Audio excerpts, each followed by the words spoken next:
करवा देते हैं, लोग चेक करते हैं। तुम लोग कर लिया करो ना, आंसर भी दे तो देते हो, खुद पढ़ा लिया करो अपनी ईमानदारी से जितने बड़ा।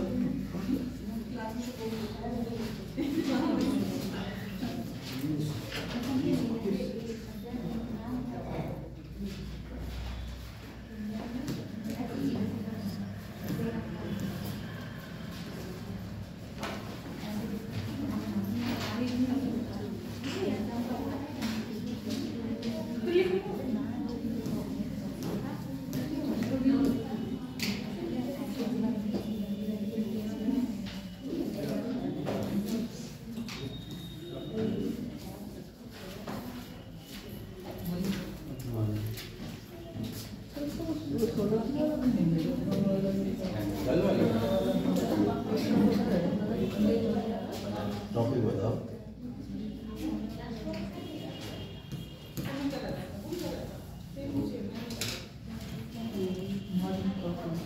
महाजन बता दो, आंसर नहीं भेजे।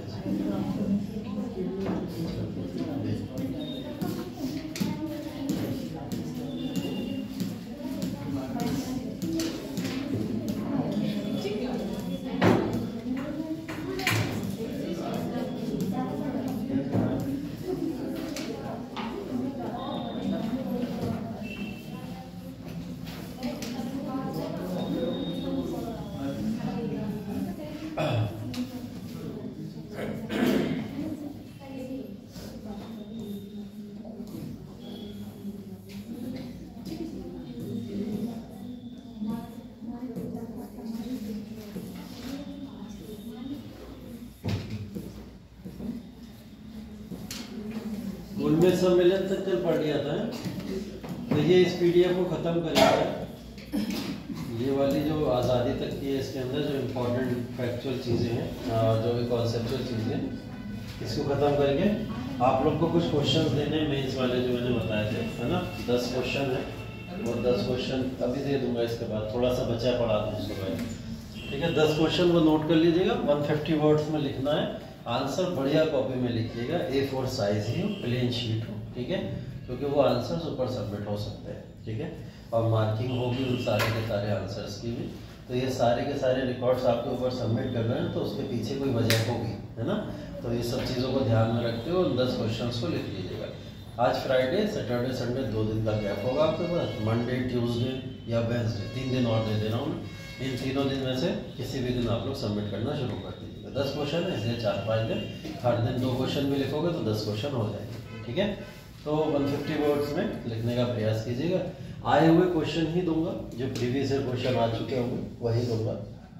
तो इससे थोड़ा सा आपको इंटरनेट पे भी सहायता मिलेगी, उससे भी लेके थोड़ा सा कर लेना, वरना क्लास में तो इतना ज़्यादा पढ़ा ही रखा कि आप कहीं ना कहीं वहाँ से चीज़ों को कवर कर सकते हो, ठीक है। ये टॉपिक खत्म कर लें, इसके बाद में 10 क्वेश्चन दे देते हैं और फिर उसके बाद में टेस्ट है जो आपको बताइए, गुप्ता और पोस्ट गुप्ता इलाका। इस बार थोड़ा सा सरप्राइज है, ठीक है। सरप्राइज ऐसा है कि क्वेश्चन में जो संख्या है, वो क्वेश्चन की संख्या इस बार बढ़ा दी गई है, ठीक है। क्वेश्चन की संख्या बढ़ा दी गई है, टाइम भी आपको इसके हिसाब से अधिक दिया जाएगा, और वो सब चीज़ें ध्यान में रखते हुए मैंने नेगेटिव मार्किंग खत्म कर दी है, ठीक है। नेगेटिव मार्किंग आज के लिए खत्म है, आज नहीं है नेगेटिव मार्किंग, मंडे से फिर शुरू हो जाएगी, वो अलग बात है, लेकिन आज नहीं है। और टोटल नंबर ऑफ क्वेश्चन है आज 50, ठीक है। 50 क्वेश्चन करने, ठीक है। अरे डरो मत, ठीक है। 1 लाइनर्स ज़्यादा दिए हैं उसके अंदर, थोड़े से मैंने वो दिए, लेकिन 50 क्वेश्चन आपको करने हैं, ठीक है। मैं दे दूंगा प्रॉपर आपको 45 मिनट उसके लिए दे दूंगा, ठीक है। 45 मिनट के आराम से आप उसको कर, या बचेगा टाइम उससे ज़्यादा भी ले लेना, कोई इशू नहीं। 45 मिनट और आराम से आप उसको कर सकते हैं, ठीक है। चलिए यहाँ से शुरू करते हैं। हम लोग सविनय अवज्ञा आंदोलन के पास में पहुंचे थे, ठीक है। सविनय अवज्ञा आंदोलन की बात हमने करी थी, 2 फेज के अंदर हम बात कर रहे थे। बेसिकली इसके 2 फेज थे। एक फेज की बात हमने करनी शुरू करी थी 1930 का वो समय, जिस समय में गांधी जी के द्वारा दांडी यात्रा की गई थी। 12 मार्च 1930 की डेट हमने याद भी करी थी, पढ़ी की थी, है ना। उसके बाद में हमने ये देखा था कि दांडी मार्च के बाद गांधी जी ने यहाँ पर किस तरीके से सविनय अवज्ञा आंदोलन का पहला फेज स्टार्ट किया। ठीक है, तो पहला फेज वहां पे स्टार्ट हो जाता है सविनय अवज्ञा आंदोलन का। पहले फेज के बाद में गांधी जी के ऊपर प्रेशर आता है इरविन का। पहले तो गांधी जी प्रयास कर रहे थे, इरविन नहीं माना, तब उन्हें सविनय अवज्ञा आंदोलन शुरू करना पड़ा। अब इरविन प्रयास कर रहा है, गांधी जी मानने को तैयार नहीं है, लेकिन ऊपर से जब प्रेशर आया इंग्लैंड से तो गांधी जी के ऊपर, गांधी जी को बुलाना था लंदन में, इस वजह से उस प्रेशर की वजह से इरविन ने गांधी के सभी समझौतों को मानने के लिए हामी भर दी। ठीक है, गांधी इरविन पैक्ट कल मैं बता चुका हूँ, कई सारे पॉइंट्स हमने डिस्कस कर दिए थे उसके बारे में, तो वो सारी चीजों को लेके हामी भर दी गई। ठीक है, तो हामी भरने के बाद में सारी चीजें क्या हुई, कहीं ना कहीं वो इस बात को लेके कहीं ना कहीं डिक्लेयर कर दिया गया कि भाई सविनय अवज्ञा आंदोलन को वापस ले लिया जाए। तो सविनय अवज्ञा आंदोलन को वापस ले लिया गया और सविनय अवज्ञा आंदोलन अब वापस हो चुका था। सविनय अवज्ञा आंदोलन वापस होने के बाद दूसरा गोलमेज सम्मेलन हुआ। दूसरा गोलमेज सम्मेलन के लिए यहाँ पर गांधी जी को बुलाया गया। गांधी जी को मैंने बताया भी था, जलील किया गया वहाँ पे, उतना ज़्यादा जलील करना ही कहेंगे उसको, कि गांधी जी को जिन डिमांड्स को फुलफिल करने के लिए बुलाया उन्हें डिमांड्स को नहीं माना गया, है ना। और गांधी जी को इन डिमांड्स के ना मानने के पीछे कई सारी चीजें जिम्मेदार थी। ठीक है,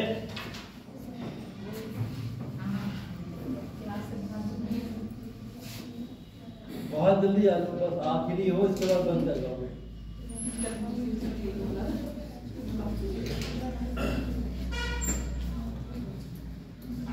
ठीक है, तो सविनय अवज्ञा आंदोलन का पहला चरण समाप्त कर दिया गया। समाप्त करने के बाद में दूसरे चरण की तरफ जब बढ़े लोग, ठीक है, तो दूसरे चरण की तरफ जब लोग बढ़े तो वो बढ़ने का कारण ये था कि गांधी जी ने इस समय में यहाँ पर सविनय अवज्ञा आंदोलन के दूसरे फेज को शुरू करने की कुछ डिमांड्स अपनी बदल दी।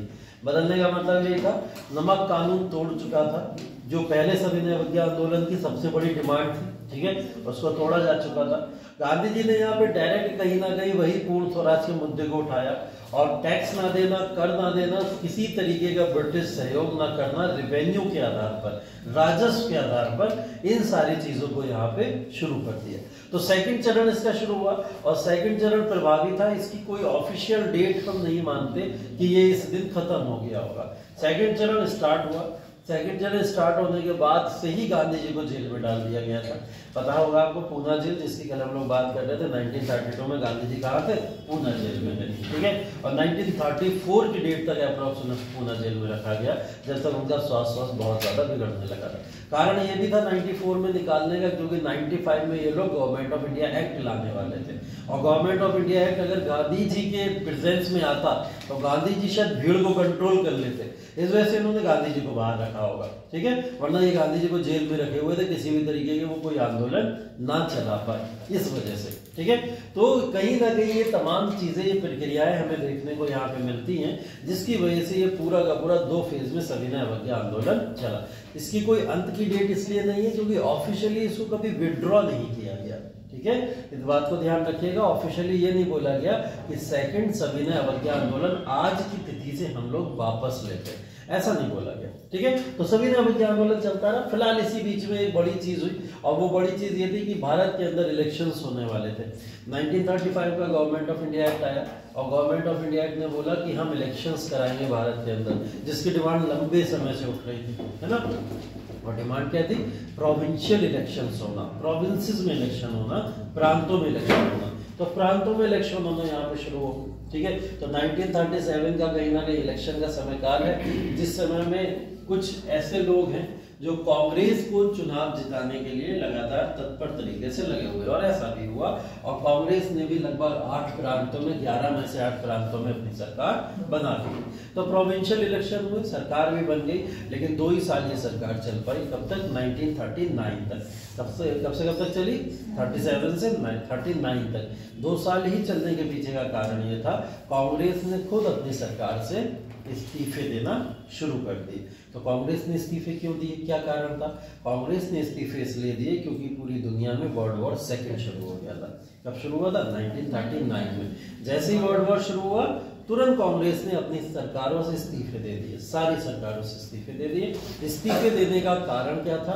कारण यह था क्योंकि भारतीयों की भर्ती जबरन उठा के ब्रिटिश सेना के अंदर करके उन्हें वॉर में भेजा जाता था। ठीक है, इस बात से बहुत ज्यादा नाराज थे गांधी जी भी और तमाम कांग्रेस के लोग, तो उन्होंने हर जगह से अपने इस्तीफे देना शुरू कर दिए। जैसे ही उन्होंने इस्तीफे दिए उसी समय, इस समय को चाहे वो मोहम्मद अली जिन्ना क्यों ना हो, ठीक है, या B.R. अम्बेडकर हो, दोनों ने निजात दिवस के तौर पर इस दिवस को मनाया जब कांग्रेस ने इस्तीफा दिया। निजात दिवस बेसिकली उसको बोलते हैं डेलिवरेंस डे होता है, जब किसी चीज से मुक्ति मिल जाए। ठीक है, तो मुक्ति दिवस कह सकते हो आप इसको एक तरीके से। मोहम्मद अली जिन्ना मुक्ति दिवस इसलिए मना रहा था क्योंकि वो कांग्रेस से नफरत करता था, उसे मुस्लिम लीग को आगे करना था, वो कांग्रेस से नफरत करता था। इस वजह से कांग्रेस का इस्तीफा को वो सेलिब्रेट कर रहा है कि चलो कांग्रेस की सरकार गई। B.R. अम्बेडकर क्यों कर रहे हैं ऐसा? B.R. अम्बेडकर ऐसा कर रहा है क्योंकि पूना पैक्ट में जो कांग्रेस ने अम्बेडकर जी से वादे किए थे वो अभी तक तो पूरे हो नहीं पाए, तो वो भी कांग्रेस से कहीं ना कहीं इस मामले में इत्तेफाक बिल्कुल नहीं रखते थे और नहीं चाहते थे कांग्रेस जैसी गवर्नमेंट लीड करे। इस वजह से वो भी कहीं ना कहीं इस गवर्नमेंट को नहीं चाहते थे। तो ये सब इस्तीफे होने के बाद की फिर के लिए आगे बढ़ी प्रांतों में, मैंने बताया आपको कांग्रेस के शासन, और कांग्रेस ने कहीं ना कहीं यहाँ पे अपना नेतृत्व पूरी तरीके से ले लिया। ठीक है, इसके बाद में थोड़ा सा आगे आज़ादी की तरफ अगर हम लोग चले तो ये इस्तीफे वाली बात होने के बाद फ्रीडम स्ट्रगल मूवमेंट के ऊपर देखते हैं थोड़ा सा।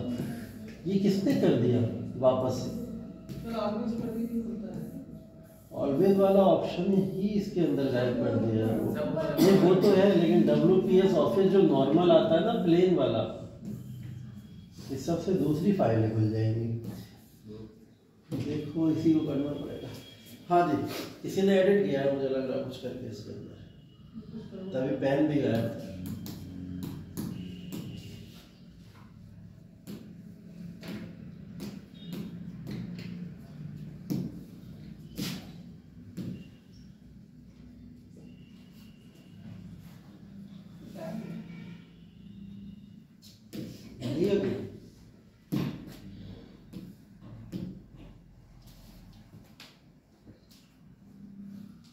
बस यहाँ से बस आज़ादी है, 8-10 साल का समय बचा है। इसके बाद आज़ादी के बाद में आपका मॉडर्न हिस्ट्री का ये सेशन खत्म हो जाएगा। ये 39 से 47 तक का समय काल है।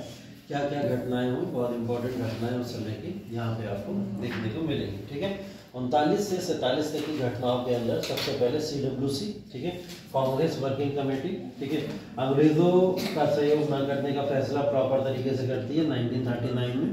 1939 मैंने आपको बताया था कांग्रेस को इसके बाद ही प्रतिबंधित कर दिया गया था, कांग्रेस को प्रतिबंध लगा दिया गया था। मौलाना अब्दुल कलाम आजाद यही तो थे अंतिम अध्यक्ष, है, लास्ट 5-6 साल तक ये अध्यक्ष रहे 1945 तक। ठीक है, इनको अध्यक्ष बना के रखा गया। मार्च 1940 में इसके बाद से मुस्लिम लीग द्वारा पाकिस्तान का प्रस्ताव लाया गया। मुस्लिम लीग ने यहाँ पे पाकिस्तान की बात डायरेक्ट कर दी थी 1940 के अंदर। तो मुस्लिम लीग कांग्रेस की तरह ही सेशन करती थी, बट अपने सेपरेट सेशन करती थी, उसके सेशन एकदम अलग होते थे। ठीक है, इसके बाद अगस्त प्रस्ताव आया, ठीक है, जिसमें डोमिनियन स्टेटस का वादा भारतीयों से किया गया था। अंग्रेजों की तरफ से अगस्त प्रस्ताव था और फिर से डोमिनियन स्टेटस का वादा किया जा रहा है। ये बोला जा रहा है जैसे ही वर्ल्ड वॉर खत्म होगा हम आपको तुरंत आजादी दे देंगे। ठीक है, क्या बोला जा रहा है? तुरंत आजादी दे देंगे जैसे वर्ल्ड वॉर खत्म होगा। हो सकता है 40 में खत्म हो जाए, हो सकता है 41 में खत्म हो जाए, बट वर्ल्ड वॉर तो 44 में खत्म हुआ जाके ना, इतना लंबा समय चला। तो कांग्रेस को कहीं ना कहीं ये बात पता थी और कांग्रेस ने इस बात को नकार दिया। और सबसे बड़ी चीज नकारने की तो यही है, क्या लिखा है? Dominion status. डोमिनियन तो चाहिए ही नहीं था कभी। पूर्ण स्वतंत्रता लिखते तब भी बात सोची जा सकती थी। ठीक है, 1940 के अंदर फिर क्या हुआ? यहाँ पे सत्याग्रह, व्यक्तिगत सत्याग्रह करने की शुरुआत कर दी गई। व्यक्तिगत सत्याग्रह अगस्त प्रस्ताव के अगेंस्ट में ही था। ये सब एक दूसरे से इंटर रिलेटेड है, ध्यान रखिएगा। किससे रिलेटेड है? अगस्त प्रस्ताव से। व्यक्तिगत सत्याग्रह शुरू क्यों किया गया? ये गांधी जी और विनोबा भावे, एक नाम याद रखिएगा, बहुत इंपॉर्टेंट नाम है यहाँ से, जो इसके लीडर बनाए गए थे। महात्मा गांधी ने विनोबा भावे को लीडर बनाया था व्यक्तिगत सत्याग्रह का। और इस सत्याग्रह का जो मेन पर्पस था, भीड़ कलेक्ट करना नहीं था, बहुत ज्यादा भीड़ इकट्ठा करना नहीं था। इसका पर्पस सिर्फ इतना सा था कि कुछ लोग 8-8, 10-10 के टुकड़े बना लें या व्यक्तिगत अकेले अकेले हंगर स्ट्राइक पे बैठ जाए जाके और अकेले ही आंदोलन करें। पूरे देश का हर व्यक्ति आंदोलन कर सकता है, यही व्यक्तिगत सत्याग्रह है। ठीक है, तो व्यक्ति के हिसाब से सत्याग्रह करने की इन्होंने डिमांड की थी। ये वो सत्याग्रह था जो अगस्त प्रस्ताव के अगेंस्ट में आया था। ठीक है, तो व्यक्तिगत सत्याग्रह के बाद में उसके बाद में क्रिप्स मिशन आया। क्रिप्स मिशन में भी देखिए डोमिनियन स्टेटस का फिर से वादा कर रहे हैं लोग, इस सबसे तो भारतीय नहीं माने। ठीक है, तो इन्होंने एक और लालच दिया, वो क्या था, क्रिप्स मिशन का। 1942 में क्रिप्स मिशन आया, वो भी डोमिनियन स्टेटस कह रहा है, लेकिन उसने एक चीज और प्लस कर दी। उसने कहा हम संविधान सभा आपको दे देंगे, आप अपना संविधान खुद बनाना बैठ के, संविधान सभा के लिए हम आपको सारी चीजें दे देंगे, तब हम आपको दे देंगे। तो ये मार्च 1942 का समय था। इसमें गांधी जी ने प्रॉपर और कांग्रेस ने मना कर दिया। गांधी जी ने इसको बोला पोस्ट डेटेड चेक। ठीक है, क्या बोला, पोस्ट डेटेड चेक। जैसे अगर आप बैंक में डेट निकल जाए, चेक लगाने जाओ कि कभी पैसा मिलेगा, नहीं मिलेगा। ठीक है, तो गांधी जी ने इसको यही नाम दिया था। ये तो बहुत पहले करना था, अब तो ये बहुत लेट हो गया। ठीक है, तो इस बात को कहते हुए इसको नकार दिया गया और इसी के अगेंस्ट में अगस्त 1942 में गांधी जी ने अनाउंस कर दिया भारत छोड़ो आंदोलन। ठीक है, भारत छोड़ो आंदोलन यहाँ से शुरू कर दिया गया और भारत से तत्काल रूप से अंग्रेजों को निकालने की भारत में मांग होना शुरू हो गई। ठीक है, तो ये तमाम मांगे वांगे होना शुरू हो गई। गांधी जी इस समय देखिए बहुत ही ज्यादा कांग्रेस के पॉपुलर चेहरे नहीं बचे थे। अगर मैं आपको जो सटीकता है वो बताऊं, लगभग अगर बात करें हम लोग 1917 से लेकर 1930 का जो समय काल है, ये गांधी का बिल्कुल एकदम प्रोमिनेंट काल कहलाता है। 1930 के बाद से गोलमेज सम्मेलन हुआ, भगत सिंह को फांसी हुई, सेकंड वाला सविनय अवज्ञा आंदोलन चला। इन सब में गांधी जी कहीं ना कहीं उतना पॉपुलर नहीं दिखाई देते। क्यों नहीं दिखाई देते? क्योंकि बहुत सारे आरोप गांधी जी के ऊपर लगना शुरू हो गए थे। इस वजह से गांधी जी कहीं ना कहीं थोड़ा डिक्लाइन फेज में चले गए। तीसरी चीज ये इंपॉर्टेंट थी, नए लीडर्स बहुत तेजी से उभरे, है ना, जिसमें सबसे प्रॉपर नाम सुभाष चंद्र बोस। और सुभाष चंद्र बोस के साथ 39 और 38 के मतभेद ने उनको खत्म ही कर दिया लगभग, ये मान लीजिए। तो कांग्रेस में उनकी उतनी रिस्पेक्ट नहीं बची थी जितनी रिस्पेक्ट कहीं ना कहीं पहले हुआ करते थे। बस जवाहरलाल नेहरू या सरदार वल्लभ भाई पटेल, ऐसे कुछ लीडर, मौलाना अबुल कलाम आजाद, ये गांधी जी को अभी भी अंधाधुंध फेवर करते थे। अदरवाइज काफी लोगों ने उनसे अपना थोड़ा बहुत बायकॉट करना शुरू कर दिया था। तो जब वो भारत छोड़ो आंदोलन शुरू करते हैं, इस आंदोलन के अंदर बहुत बड़ा इंटरेस्ट दिखाई नहीं देता लोगों का। ऐसा नहीं दिखता कि पूरे की पूरी जनता गांधी को सुनेगी, ये सब इकट्ठे हो जाएंगे, ऐसा होगा वैसा होगा, क्योंकि इसी से पहले फॉरवर्ड ब्लॉक बनी, याद है फॉरवर्ड ब्लॉक सुभाष चंद्र बोस की, है ना। और सुभाष चंद्र बोस आजाद हिंद फौज बना के अपनी फौज लेके तैयार है, इस तरीके से भारत को आजादी दिलाएंगे। तो लोग उधर ज्यादा होंगे ना, कहीं ना कहीं तो लोग उधर ज्यादा जुड़ते चले गए, तो इसमें कोई इंटरेस्ट है। तभी गांधी जी ने यहाँ पे बोला था कि मैं देश की बालू से ही इस दुनिया का सबसे बड़ा आंदोलन खड़ा कर दूंगा, लोग चाहे मेरे से जुड़े चाहे ना जुड़े। ठीक है, तो वो कहीं ना कहीं एंकर में निकले हुए कुछ शब्द थे, कभी कभार पहले पीसीएस में पूछे जाते थे, अब तो खास नहीं पूछे जाते। तो उन्होंने इस तरीके के स्टेटमेंट जब बोले और जब अपने ही अकेले आंदोलन को लेकर खड़े हुए, तब लोग काफी तेजी से समझे कि ये आंदोलन तो सबसे महत्वपूर्ण आंदोलन है। लोगों को कनेक्ट किया गया, कांग्रेस ने बताया वर्ल्ड वॉर का समय है, ये सबसे अच्छा समय है, अंग्रेज कमजोर है, इनकी कमर अभी तोड़ी जा सकती है। तो इतना ज्यादा जब हुआ तब गांधी जी के अंडर में ये आंदोलन वापस से सक्रिय हुआ। अब आप देखिए 1932 के बाद 10 साल गुजर गया, तब गांधी जी का कोई आंदोलन अब आया है। ठीक है, इसके बीच में गांधी जी का कोई आंदोलन ऐसा नहीं आया। ठीक है, 44 यहाँ पर 44 में लीग और कांग्रेस को भी आपस में लाने का बहुत प्रयास किया जा रहा है, मुस्लिम लीग और कांग्रेस। क्योंकि देखिए मुस्लिम लीग एक बहुत बड़ा रोड़ा थी इस समय, अगर वो इस समय भारतीय राष्ट्रीय कांग्रेस के साथ मिल जाती तो दोनों मिलकर यहाँ पे अंग्रेजों को बहुत जल्दी हटा सकते थे और मतभेद बिना किसी के आराम से आजादी ले सकते थे। लेकिन लीग बार बार बोलती थी नहीं, अंग्रेजों को हम जाने नहीं देंगे। ठीक है, ये कभी अंग्रेजों को नहीं जाने देंगे, तब तक नहीं जाने देंगे जब तक ये नहीं कह जाते पाकिस्तान ये तुम्हारा रहा। ठीक है, वरना ये डिसाइड कौन करेगा पाकिस्तान हमें कैसे मिलेगा। तो इन्हें जाने ही नहीं दिया। माउंटबेटन तो परेशान था, सर मार के गया, पता नहीं कितनी दीवारों पे खून लगा होगा उसका। ठीक है, तो वो तो इतना परेशान हो गया था मैं भारत कैसे छोड़ूं। आए तो बड़े शौक में थे, ये गए बहुत दुविधा में है। ये पूरा का पूरा समय काल 39 से 47 तक का अंग्रेजों के लिए सबसे भयंकर काल था। निकल निकल के भागते थे, भागने नहीं देता था, जितना टांगे पकड़ के खींच लाता था, नहीं पाकिस्तान दे पहले। ठीक है, तो ये हालत इस समय हो गई थी। तो लीग और कांग्रेस के बीच में कहीं ना कहीं एक बहुत बड़ा विरोधाभास था। इसको दूर करने का प्रयास किया सी राजगोपालाचार्य ने, जिसको CR फॉर्मूला जाना जाता है। एक नाम और है, वो एक और फॉर्मूला था देसाई लियाकत पैक्ट। इसको भी ध्यान रखिएगा, ठीक है। लियाकत अली खान कौन है? पाकिस्तान के पहले प्राइम मिनिस्टर, ठीक है, उस समय मुस्लिम लीग के अध्यक्ष थे, ठीक है। और देसाई, भूलाभाई देसाई है गांधी जी के सेक्रेटरी। इन दोनों के बीच में एक समझौता हुआ था, लेकिन ये समझौता कार्यरत साबित नहीं हुआ और इसमें किसी भी तरीके की कोई क्लियरेंस नहीं दिखाई दी, ठीक है। ये लिखा हुआ भी 45 के अंदर, ये भी प्रॉपर कह सकते हैं फेलियर, ये भी प्रॉपर फेलियर, कोई बात बनी नहीं, ठीक है। जब ये सब हुआ तो वेबल योजना आई। वेबल योजना आई 1945 में, और वेबल योजना ने साफ कर दिया आगे कि भारतीय कार्यकारी परिषद का गठन कर देंगे।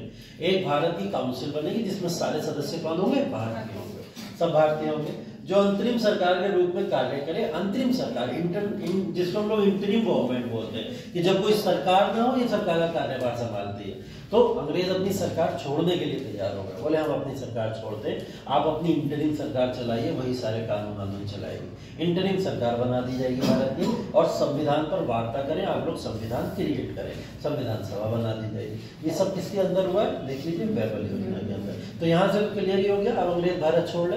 यहाँ कोई डोमिनियन स्टेटस की बात दिख रही है? नहीं दिख रही ना, तो यहाँ पे चलो लगभग क्लियर हो गया, भारत अब छोड़, ठीक है। 3 घटनाएं इस समय में हुई 45 से लेकर 46 तक। राशिद अली को सजा। राशिद अली कौन है? राशिद अली ये बेसिकली जो आपका इंडियन नेशनल आर्मी थी उस समय, ठीक है, जो forward block Indian national army, कहीं ना कहीं जो इनसे रिलेटेड सारे के सारे लोग थे, उनके कमांडर के तौर पर सुभाष चंद्र बोस के साथ कार्यरत थे। इनको सजा दी गई, इस वजह से कहीं ना कहीं थोड़ा इस आर्मी के ऊपर क्वेश्चन मार्क उठे, क्योंकि अंग्रेजों ने इनको क्या घोषित कर रखा था? एक आतंकवादी संगठन, ठीक है, इस वजह से, ठीक। उसके बाद पूरी आईएनए को अरेस्ट कर लिया गया, आईएनए को अरेस्ट करके भारत लाया गया, सबके ऊपर मुकदमे चले, और रॉयल इंडियन नेवी, इसी समय आईएनए के साथ में एक और संस्था निकली है, रॉयल इंडियन नेवी, ये भी कहीं ना कहीं किन लोगों की है? वही सचिंद्र नाथ सान्याल, यही सुभाष चंद्र बोस, इन सबसे रिलेटेड, जो भारत के ऊपर अटैक करा करती थी सिंगापुर से रहकर। कहां से? सिंगापुर से रहकर भारत पर अटैक करने का प्रयास करती थी। भारत पर अटैक क्यों करती थी? भारत पे नहीं, भारत पे अंग्रेजों के ऊपर अटैक करती थी, अपने पार्ट को फ्री कराने के लिए। तो ये रॉयल इंडियन नेवी यहाँ पे, इसका भी विद्रोह इस समय में, तो 45 से 46 का समय काल कुछ इस तरीके से कटा, ठीक है। जुलाई 47 का टाइम आया, भारतीय स्वतंत्रता अधिनियम पारित किया गया, लॉर्ड माउंटबेटन बुलाया गया भारत के अंदर, जून योजना बोलते हैं हम लोग इसको, ठीक है। जून 1947 में माउंटबेटन योजना, जून योजना, ठीक है, इसको यहाँ पे घोषित किया गया था, और जुलाई 1947 में बोल दिया गया स्वतंत्रता अधिनियम पारित कर देंगे, ठीक है। स्वतंत्रता अधिनियम को पारित कर दिया गया। फरवरी 1947 का समय है, इस समय में एटली की घोषणा, ठीक है। एटली घोषणा क्या है? एटली कौन है? प्रधानमंत्री है, कहाँ के? ब्रिटेन के। ब्रिटेन के प्रधानमंत्री ने बोल दिया था, जाओ इन्हें आजादी दो भैया, बहुत हो गया, हम ना झेल पाएंगे अभी तक, ठीक है, अब इन्हें आजादी दे के आओ किसी भी तरीके से, ठीक है। तो कैबिनेट मिशन यहाँ से देख लो, इस साइड से आम चुनाव ये हुए थे 45 से 46 में, कांग्रेस सबसे बड़ी पार्टी फिर से बन के आई। 37 के इलेक्शन हुए थे, 39 में रिजाइन कर दिया था, खत्म। अब क्या बोला गया? अंतरिम सरकार चलाओ, जब तक अपनी सरकार नहीं बना लेते। कांग्रेस फिर से लड़ी, और 45 से 46 में फिर इलेक्शन हुआ, कौन जीत गया? कांग्रेस फिर से जीत गई, ठीक है। उसके जीतने के बाद फिर 46 में कैबिनेट मिशन आया, और कैबिनेट मिशन सब लोग जानते हो क्यों आया, ठीक है, संविधान बनाने के लिए आया था। तो संविधान को बनाने के लिए पूरी कमेटी तैयार की गई थी, और कमेटी में कौन कौन सदस्य रहेगा, उन सारे सदस्यों को मिला के एक कमेटी बना के यहाँ पे कैबिनेट मिशन को लाया गया था। यहाँ पे एटली ने घोषणा कर दी 1947 में, ठीक है। लेबर पार्टी से थे, ध्यान रखिएगा, लेबर पार्टी पूछ ली जाती है कभी कभी, लेबर पार्टी से रिलेट करते हैं ये। लेबर पार्टी के सदस्य वो थे प्राइम मिनिस्टर। उसके बाद जून 1947 माउंटबेटन योजना, माउंटबेटन योजना ने डिक्लेयर कर दिया, 2 जून 1947 की बात है ये, डिक्लेयर कर दिया गया, और बोल दिया कि भारत को हम बहुत जल्द ही आज़ादी दे देंगे, ठीक है। जुलाई 1947 में डेट घोषित कर दी गई, भारत को आज़ादी अब 15 अगस्त 1947 को मिल जाएगी, और पाकिस्तान को आज़ादी हम दे देंगे 14 अगस्त 1947, ठीक है। यही सारी घटनाएं थी, इन्हीं घटनाओं के तहत हम लोग इसमें, ठीक है। द्वितीय विश्व युद्ध में ब्रिटेन के लिए भारतीय समर्थन के प्रदर्शन पर लोगों की अलग अलग राय रही है। ये राय थोड़ा थोड़ा पता होना आपको जरूरी होना चाहिए, ठीक है, क्योंकि द्वितीय विश्व युद्ध में भारतीय जाएं या ना जाएं, या भारतीय को आज़ादी मिले ना मिले, उसको लेके कुछ क्वेश्चन है। महात्मा गांधी क्या मानते थे? महात्मा गांधी ने मित्र देशों की शक्तियों को बिना शर्त समर्थन देने की वकालत की। मित्र देश कौन थे? जो इंग्लैंड के अपोज में थे, इंग्लैंड के अपोज में जो लोग थे, उन देशों को समर्थन देने की वकालत की थी, ठीक है। सुभाष चंद्र बोस, मतलब समर्थन देने की वकालत का मतलब ये कि अगर भारत की आर्मी कहीं से लड़े तो अंग्रेजों के विरुद्ध जाकर लड़ जाए, जर्मनी की तरफ से लड़ा जाए, ठीक है। तो ये कहीं ना कहीं ये कहना चाहते थे। सुभाष चंद्र बोस, आचार्य नरेंद्र देव, जयप्रकाश नारायण जैसे लोगों का भी यही मानना था कि द्वितीय विश्व युद्ध की स्थिति का तुरंत लाभ उठा लिया जाए। लाभ उठाया गया। 1942 क्या लाया गया था, भारत छोड़ो आंदोलन इसके ऊपर, और उधर से सुभाष चंद्र बोस ने भारत पे अटैक भी किए कई सारे, है ना, रॉयल इंडियन नेवी वगैरह जो हमने देखा। नेहरू का दृष्टिकोण क्या था, द्वितीय विश्व युद्ध में कोई भागीदारी ना हो, भारत की कोई भी भागीदारी नहीं होनी चाहिए, भारत को अपना स्टैंड न्यूट्रल रखना चाहिए, भारत क्यों घुसे, ना हमारे सैनिक उसमें बर्बाद हो किसी भी तरीके से, ठीक है। तो ये सारी की सारी चीजें इसके अंदर एक्सेप्टेबल नहीं थी, ठीक है। अभी है 15 मिनट हो,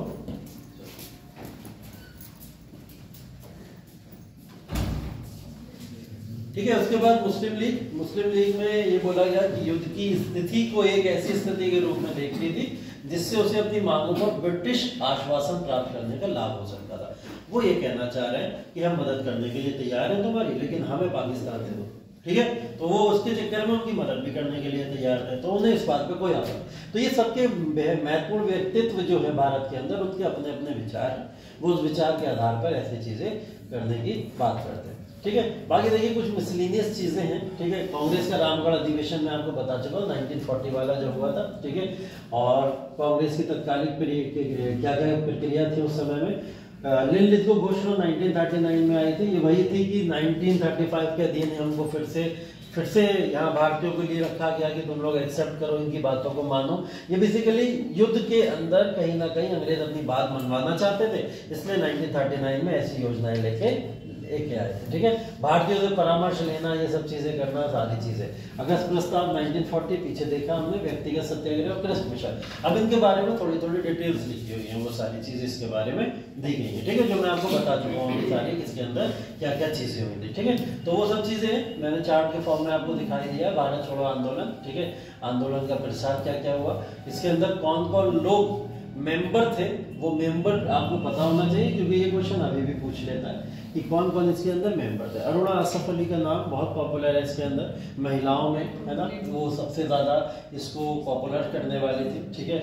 और झंडा पर बंडा फहराया था इस समय में उन्होंने, ये सब चीजें। और नाम जैसे राम मनोहर लोहिया, जयप्रकाश नारायण, ठीक है, उषा मेहता, बीजू पटनायक, ठीक, उसके बाद में छोटू भाई पराणे, ठीक है, अच्युत पटनायक और सुचेता कृपलानी, ये भी अगेन बहुत पॉपुलर है, ठीक है, महिलाओं में। क्योंकि पूछ लिया जाता है महिलाओं का क्या रोल था भारत छोड़ो आंदोलन में, तो महिलाओं के नाम ही नहीं पता तो रोल कैसे पता होगा। इसलिए 3-4 नाम आपको यहाँ सामने लिखे, ये पता होना चाहिए, तब आप इनके रोल भी लिख पाओगे। उषा मेहता ने देखिए फॉर एग्जाम्पल बॉम्बे में एक भूमिगत रेडियो कार्यक्रम शुरू किया था, वहां से रेडियो प्रोग्राम होता था, सारी योजनाएं वहीं से बताई जाती थी कि अब आंदोलन को कैसे चलाना है। क्योंकि जैसे ही इस आंदोलन को शुरू किया गया था, भारत छोड़ो आंदोलन को 9 अगस्त, ठीक है, 9 अगस्त के बाद में अगले ही 2 दिन के बाद में सारे बड़े नेताओं को उठा लिया गया, कोई नहीं बचा। जवाहरलाल नेहरू, महात्मा गांधी, ठीक है, या फिर जितने बड़े बड़े, अब्दुल कलाम आजाद, जो भी थे अब्दुल कलाम आजाद, ये सारे के सारे लोगों को उठा के सबको जेल में डाल दिया गया। और जेल में डालने के बाद में अब जेल से गतिविधि कैसे करते हैं, तो गांधी जी पहले ही बोल के गए थे ये मूवमेंट कोई लीडर मूवमेंट नहीं है, ये मूवमेंट जनता का मूवमेंट है, ये मूवमेंट तुम लोगों को खुद चलाना है, ये मूवमेंट चलाने के लिए नेता आपके साथ में नहीं रहेंगे। तो ये मूवमेंट अपने आप स्वतः चला। ऐसा आंदोलन पहला है भारत का जो सिर्फ जनता के द्वारा चलाया गया, और तब तक हल्का नहीं पड़ा जब तक भारतीयों की मांग को नहीं मान लिया गया।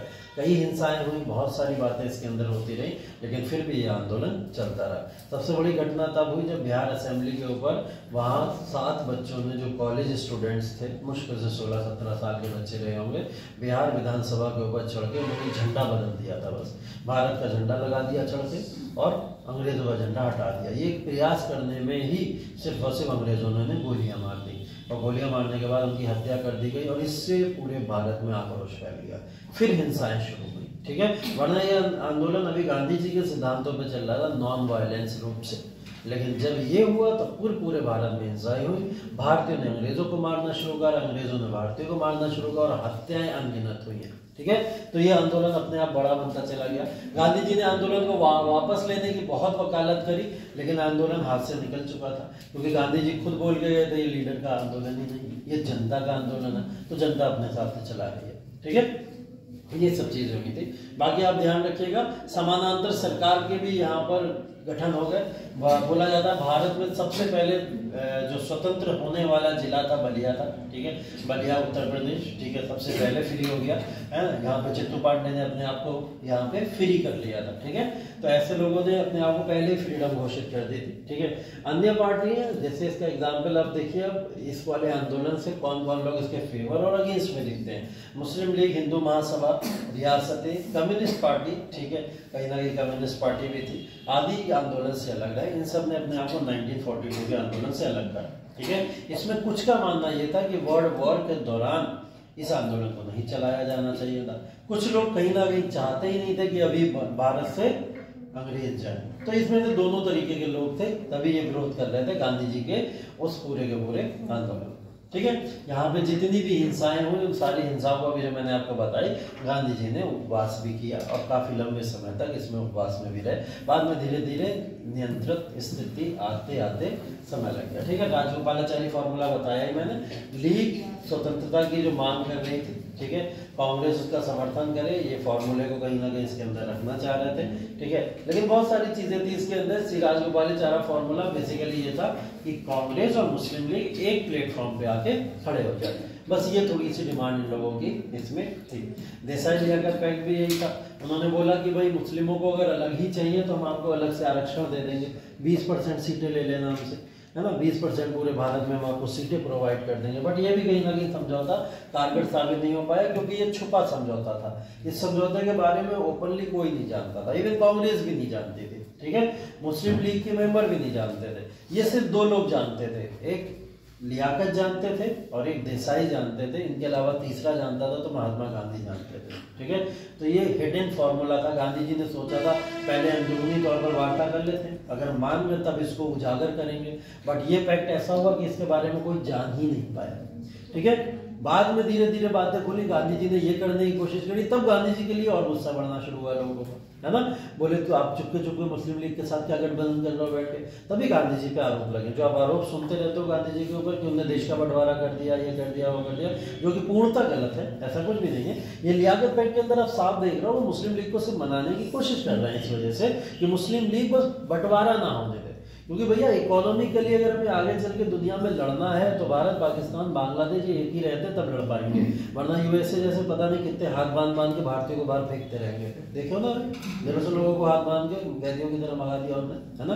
क्या बोल पाए हम? कुछ नहीं बोल पाए। तो बहुत सारी ऐसी चीजें होती हैं इकोनॉमिकली कहीं ना कहीं लड़ने के लिए, फिजिकली लड़ने के लिए एक बड़ा हमें गणतंत्र चाहिए था। तो कोई नहीं चाहता था उस समय ये बंटवारे हों, ठीक है। लेकिन फिर भी परिस्थिति ऐसी आ गई थी कि हमें फाइनली इस चीज को करना पड़ा। तो फिलहाल देसाई लियाकत पैक्ट छुपे तौर पर हुआ, बाद में ये बात ओपन हुई तो ये सारी चीजें सामने रखी गई, जिसको आप लोग आज के समय में पढ़ रहे हैं। लियाकत अली खां यहाँ पे एक्टिव होते हुए आपको दिख रहे हैं, और लियाकत अली खां एक्टिव इसलिए हैं इतना ज़्यादा क्योंकि जिन्ना भारत में है ही नहीं। जिन्ना ने भारत से संन्यास लेके चला गया था। जिन्ना ने सारे के सारे पाकिस्तान का लालच, पाकिस्तान में रहूँगा, पाकिस्तान का प्रधानमंत्री बनूंगा, राष्ट्रपति बनूंगा या कुछ भी बनूंगा, वो सारी की सारी चीज़ें उसने छोड़ दी। उसने बोला मुझे बनना ही नहीं, बोल, और एक तरीके से संन्यास लेके अपने परिवार को लेकर राजनीति से संन्यास लेके चला गया, ठीक है। यहाँ से चला गया काफ़ी दूर, अपना आइलैंड पे रहता था उस समय में जाके अकेले। तो लियाकत पहुँच गए वहाँ पे, ढूंढ ढांड के नहीं, बोले देखें कहाँ है कहाँ है क्या है, ढूंढ ढांड के पहुँचे उसके पास में, और उन्हें रात भर दुआइयाँ दी, ठीक है, कि अगर तुम नहीं गए तो बर्बाद हो जाएगा सारा का सारा, पूरा जो है पाकिस्तान नहीं बन पाएगा, ये नहीं हो पाएगा, पता नहीं कौन कौन सी दुआइयाँ उन्हें दे के आए। रात भर जिन्ना ने बैठ के सोचा, जो सब कुछ छोड़ चुका था, अब वो अपने बीवी बच्चे छोड़ के भाग आया, ठीक है, पता नहीं कौन सा उसे घुट्टी पिला दी, ठीक है। अब वो सब कुछ, मतलब बोला जाता है, ये स्टेटमेंट है, इतिहास में एक राइटर ने लिखा हुआ है कि अगर लियाकत ना होते, ठीक है, तो जिन्ना ना आता, और जिन्ना ना आता तो पाकिस्तान ही ना बनता, ठीक है। तो ये स्टेटमेंट लिखा गया प्रॉपर तरीके से। तो लियाकत ने इस समय चुल काटी थी सारी की सारी। जिन्ना तो थका के भाग गया, बोला मुझसे इतने दंगे नहीं लेके जाएंगे, सारे आरोप नहीं लिए जाएंगे, मैं ये सब नहीं करूँगा। और सारे आरोप देख लीजिए आप, अभी तक हम किसके ऊपर लगाते चले आ रहे हैं, सब जिन्ना के ऊपर ही लग रहे हैं। जितने दंगे हो रहे हैं, जो भी चीज़ें हो रही हैं, सब उसी पे लगते थे। इतनी सारी हत्याओं का इल्जाम, बाद में तो एक समय में तो सबका कुछ ना कुछ मन के अंदर कहीं ना कहीं करुणा आ ही जाती है ना, तो आई होगी, वो भी सब छोड़ छाड़ के भाग गया यहाँ। लेकिन लियाकत उन्होंने जबरन बुला के लाया। लियाकत ने बोला पाकिस्तान ना बन जाए तब तक मत जाना। तब वो वापस आया, तब ये सब बवाल शुरू हुए फिर से, ठीक है। तब फाइनली फिर पाकिस्तान बन, और उसके बाद में भी जिन्ना की एक डिमांड थी कि मैं बिल्कुल नहीं चाहता कि भारत पाकिस्तान का बंटवारा हो, बट एक शर्त मेरी है। बोले क्या शर्त? बोले प्राइम मिनिस्टर बना दो मुझे, ठीक है। बोले पहला प्राइम मिनिस्टर बना दो तो मैं कोई दिक्कत ही नहीं है, मैं भारत पाकिस्तान का बंटवारा। तो साफ दिख रहा है लालच, ठीक है। एक लालच ही था जिसकी वजह से वो कहीं ना कहीं पूरे पाकिस्तान को अलग चाहता था। अब पाकिस्तान के फादर बनना चाहते थे, बने बाद में फिर वो है ना, तो वो प्रॉपर तरीके से वो बने, लेकिन एक लालच था कि भाई मुझे बना दिया जाए, ठीक है। अगर ये बात जवाहरलाल नेहरू को पहले ही पता होती कि ये 47 के बाद में मुश्किल से 1-2 साल के मेहमान है, ठीक है, तो शायद वो भी मान जाते, कहते जाओ इनको ही बना दो, ठीक है।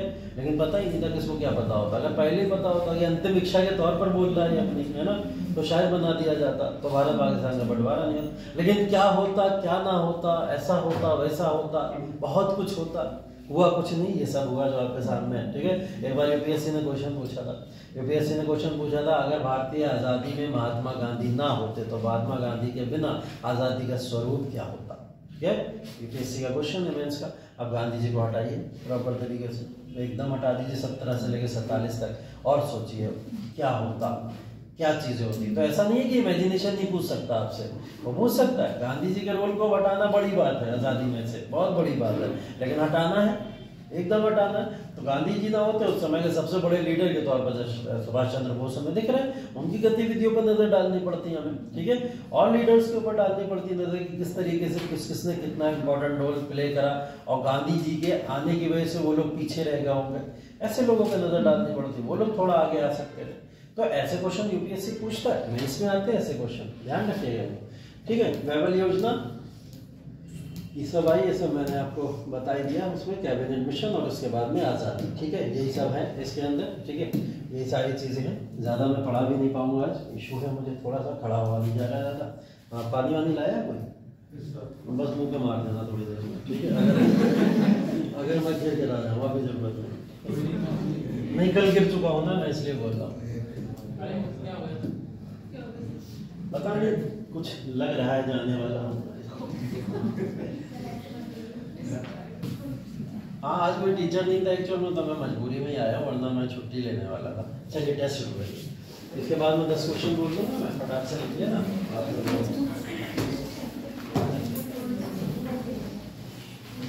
हाँ, टेस्ट का थोड़ा सा मैंने बदला है स्वरूप, मैंने बताया था शुरू में। टेस्ट का स्वरूप ऐसा बदला है कि आज नंबर ऑफ क्वेश्चन ज़्यादा है, ठीक है, और नेगेटिव मार्किंग मैंने आज हटा दी, ठीक है। आज के पेपर में कोई नेगेटिव मार्किंग नहीं है, क्योंकि आज क्वेश्चन आपको जल्दी जल्दी लगाने हैं, जल्दी जल्दी, ठीक है। और टोटल नंबर ऑफ क्वेश्चन है 50, कितने? 50। नकारात्मक मार्क्स नहीं है, ठीक है, नेगेटिव मार्किंग नहीं है। काट के लिखोगे तो फिर भी काट दूंगा, ठीक है, नकारात्मक नहीं है। चलो शुरू करो।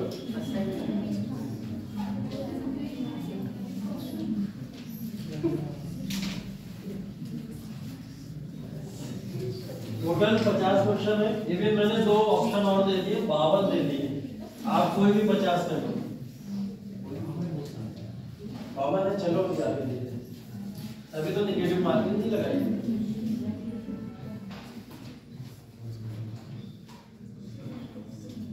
कोई नेगेटिव मार्किंग नहीं है, 50 क्वेश्चन सॉल्व करने हैं, समय 45 मिनट का दे रहा हूँ आज मैं आपको, ठीक है। और जो अच्छा जल्दी कर ले बहुत बढ़िया बात है, जो जल्दी कर ले बहुत अच्छी बात है।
हो गया।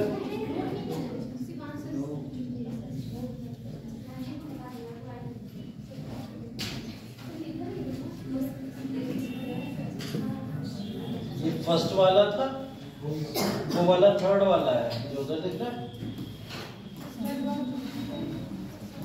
थर्ड वाला क्वेश्चन था, निम्नलिखित में से कौन गुप्त सिक्कों का सबसे बड़ा भंडार था?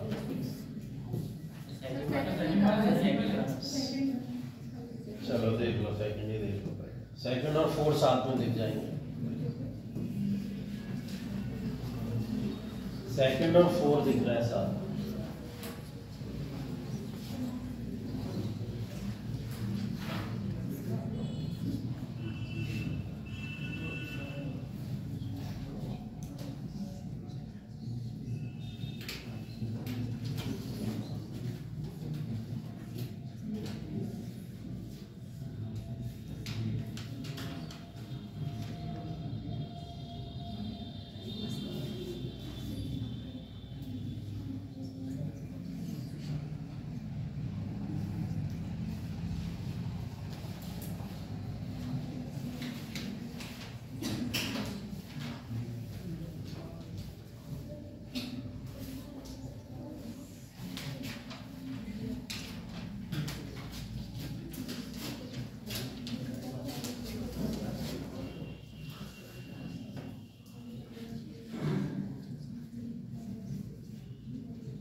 हो गया।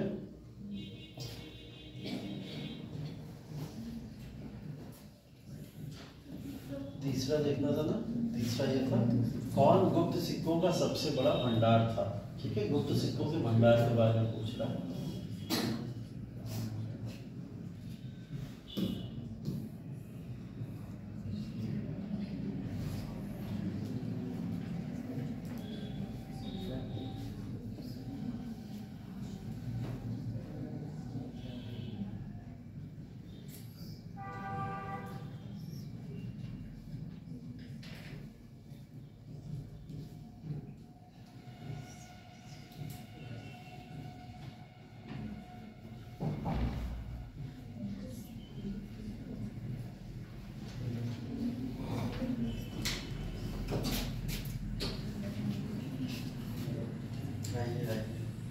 और कोई है?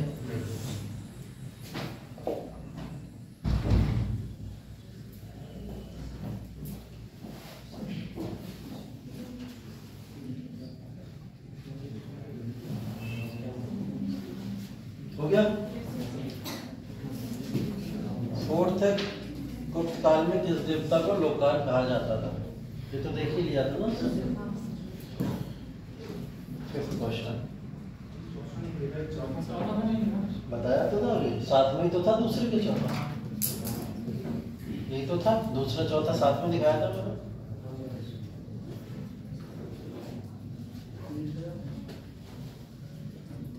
देख लो जल्दी, दो दो क्वेश्चन जहाँ साथ में दिख जाए दोनों साथ में लगा लिया करो। पांचवा क्वेश्चन,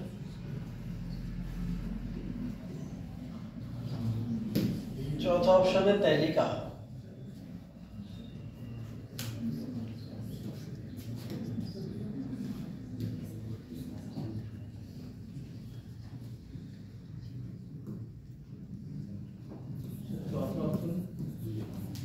पहले का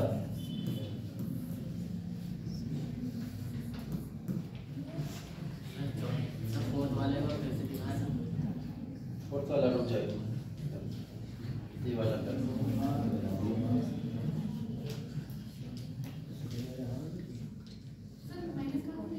नहीं, माइनस नहीं है आज।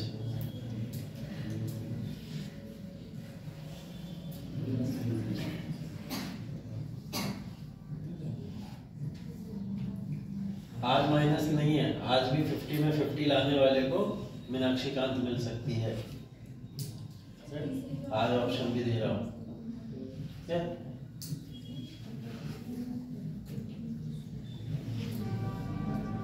कर लिया ये वाला। हाँ, तीसरे के ऑप्शन देख लीजिए और चौथा देख। तीसरे के ऑप्शन ये है, बस्ती होड़, बयाना होड़, हाजीपुर होड़, कोटावा होड़। चौथा देख लो, किस देवता को लोकार्क कहा जाता है?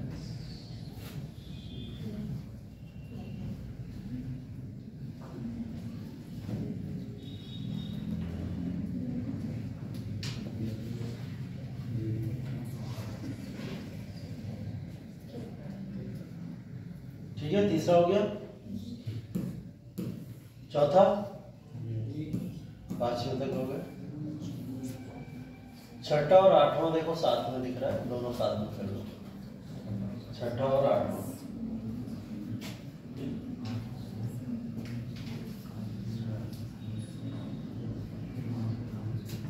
क्वेश्चन नंबर देख के ही उत्तर लगाना, कहीं छठे के बाद साथ में भी कुछ लगा दो, इसीलिए ध्यान से बहुत यहाँ बहुत करती है। कर चुकी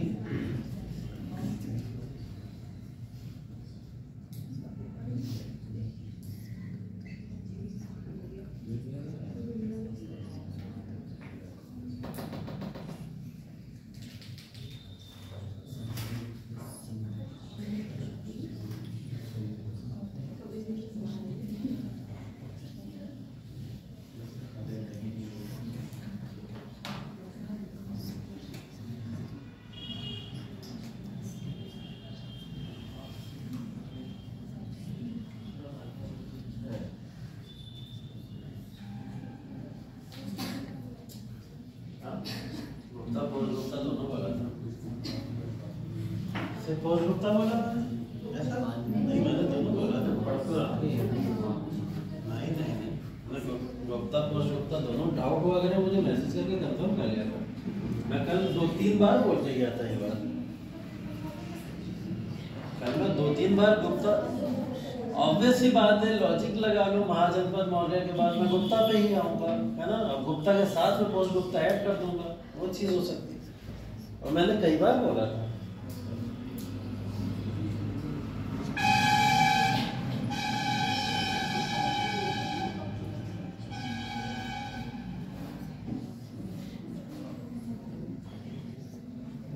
हो गए 6 8 हो गए। 7 और 9 कर ली। 7 और 9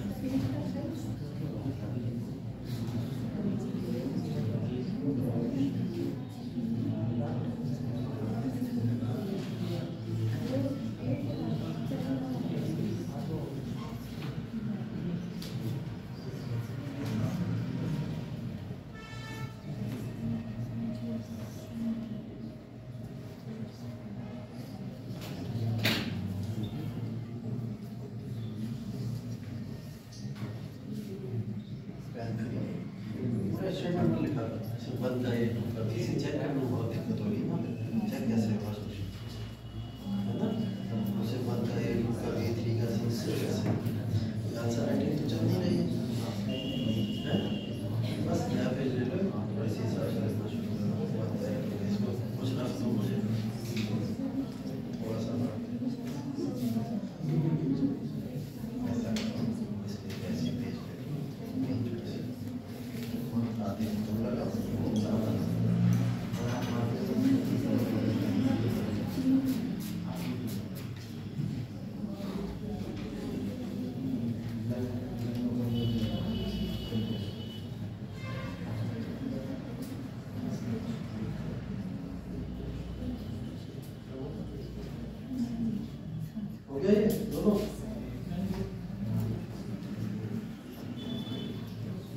7 9 हो गया।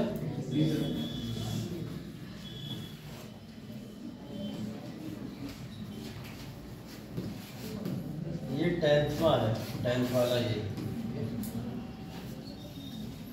पहले 10th कर लो, उधर चक्कर में मत पड़ना, फिर 10th कर। हाँ ये 10 है। Question number 10।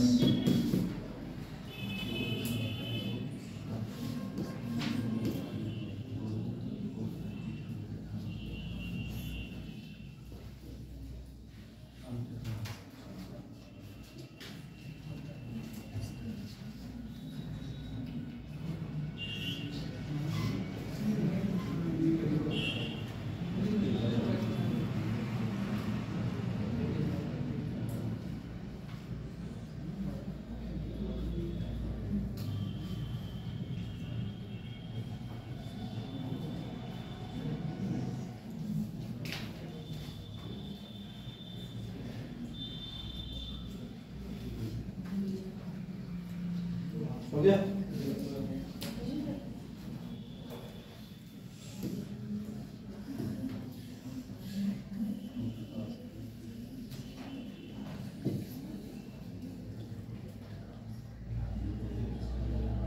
ग्यारह और 13।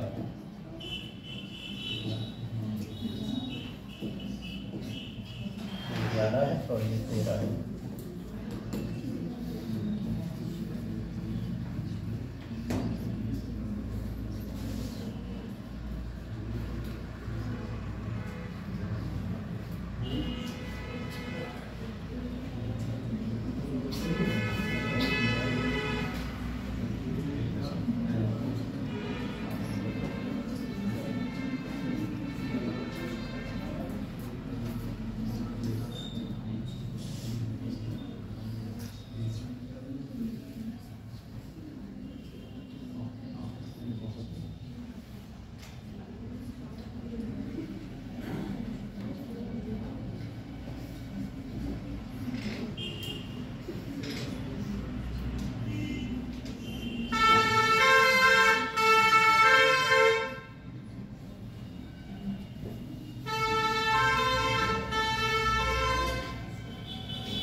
हो गया?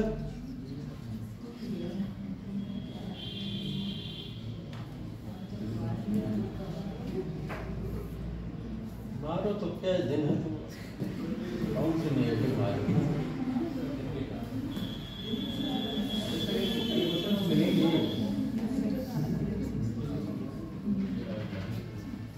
14 दिख रहा है, लगा लो। 12वां वाला जिसको पता हो लगा लो बिना ऑप्शन देखे, वरना दिखा दो। वैसे पता होना चाहिए था। तुर्कमेश का पहला शासक कौन था जिसने महाराजा धिराज को उठाया? सबसे बेसिक क्वेश्चन। नहीं आंसर ऑप्शन दिखा रहा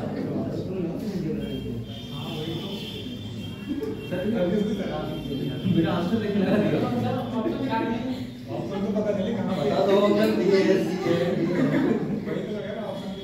14 लगा दिया, 14 लगा दिया, 14 लगा लिया होगा। लगा लो, पढ़ लो।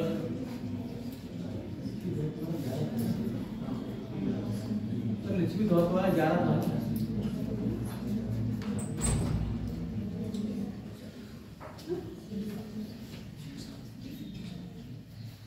देख लो इसका भी ऑप्शन देख लो तुम लोग। ये है, वहां श्रीगुप्त था, यहाँ पे चंद्रगुप्त, समुद्रगुप्त, चंद्रगुप्त द्वितीय। ठीक है, महाराजा धीराज कौन? ये क्वेश्चन था, 12 नंबर क्वेश्चन था। महाराजा धीराज कौन था? पहला श्रीगुप्त, चंद्रगुप्त प्रथम, समुद्रगुप्त, चंद्रगुप्त द्वितीय। ठीक है, 12 क्वेश्चन था वो। ठीक है, 12 क्वेश्चन था। 13वां देख लो, देख लिया था 13वां हो गया था। 14वां क्वेश्चन ये रह गया, 14 भी हो गया होगा। किसका? 12 का 13 का 12 का चंद्रगुप्त प्रथम। ऑप्शन पूछा ना कौन सा है? हाँ वो बता दो ना ऑप्शन। पहला श्रीगुप्त, दूसरा चंद्रगुप्त प्रथम, तीसरा समुद्रगुप्त, चौथा चंद्रगुप्त सेकंड। ये है ऑप्शन। 13 नंबर ये रहा।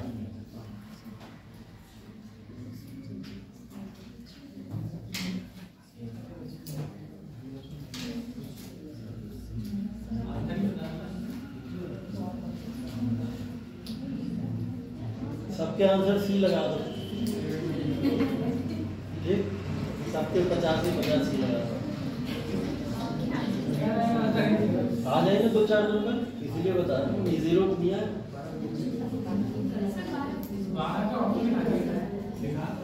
12 का ऑप्शन श्रीगुप्त, चंद्रगुप्त प्रथम, समुद्रगुप्त, चंद्रगुप्त सेकंड। यही चिल्ला चिल्ला के बता रहा हूँ। कोई बात नहीं, मेरी बात पे भरोसा मत करो। लो देखो,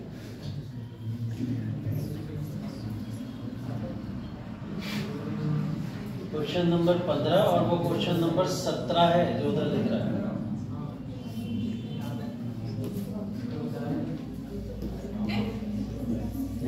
क्वेश्चन नंबर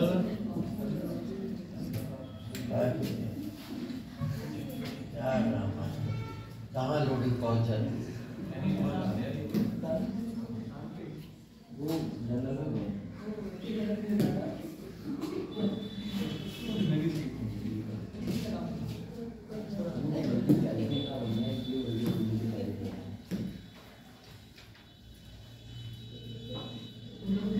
हाँ यही थे ना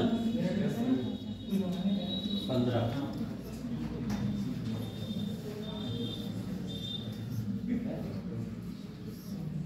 के बाद ये 17 है, ध्यान रखिएगा। ये वाला 17 है, छुपा देना इसको। 15 और 17। हाँ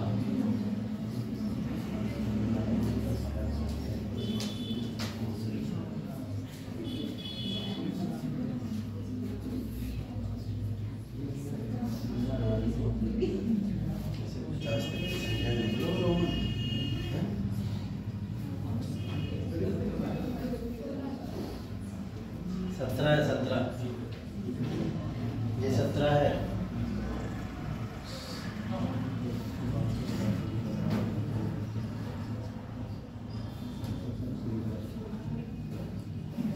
हो गया 15-17,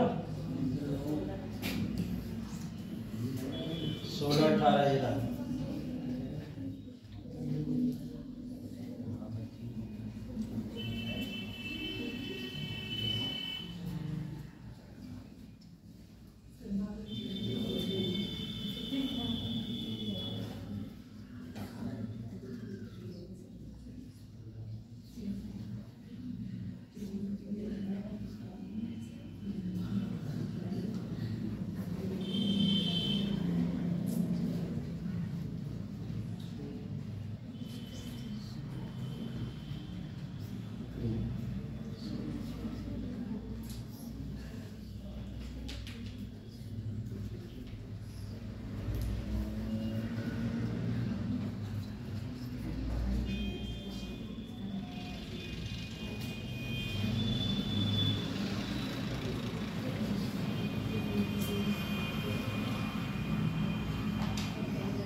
अभी तो ऑनलाइन चल रहा है।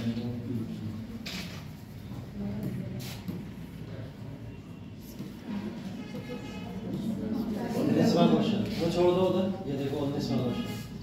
निम्नलिखित में से किस शासक ने गुप्त मुद्रा प्रणाली की शुरुआत करी थी? गुप्त मुद्रा प्रणाली की शुरुआत इसमें से किसने करी थी? लास्ट वाला ऑप्शन चंद्रगुप्त है। ये 19वां क्वेश्चन है ना? 19वां क्वेश्चन है। गुप्त मुद्रा प्रणाली की शुरुआत किसने की थी? 4 ऑप्शन है, श्रीगुप्त, चंद्रगुप्त प्रथम, समुद्रगुप्त और चंद्रगुप्त द्वितीय हो गए। ठीक है, चंद्रगुप्त द्वितीय। क्वेश्चन नंबर 19 है। हाँ 19 क्वेश्चन नंबर 19 क्वेश्चन नंबर 19 है। 19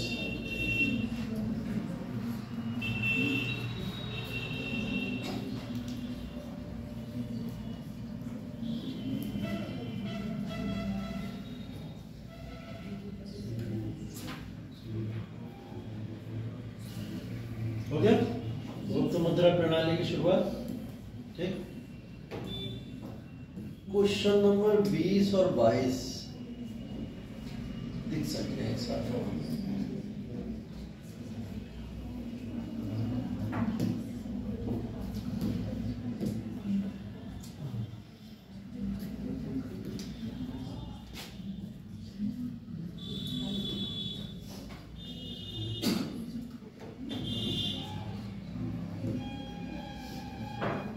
क्वेश्चन नंबर 22 और ये 20 है। 20 और 22 करिए पहले।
बाइक में लिखा है इतना बड़ा बड़ा।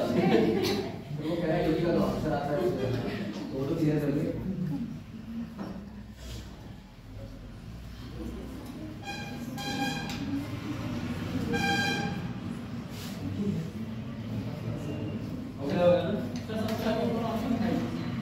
इसका 17 का ऑप्शन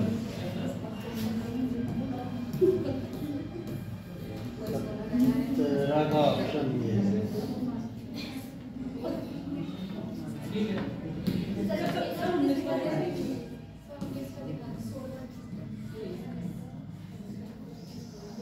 यह है ऊपर 19 में। किस शासक ने गुप्त मुद्रा की प्रणाली की शुरुआत की? ठीक है, ऑप्शन ये है।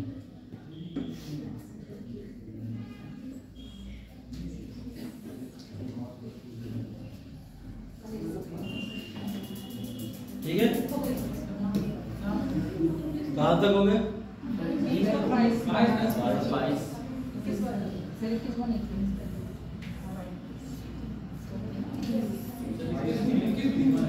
चलो 23 देख लो पहले। ये क्वेश्चन नंबर 23 है, वो देख लो।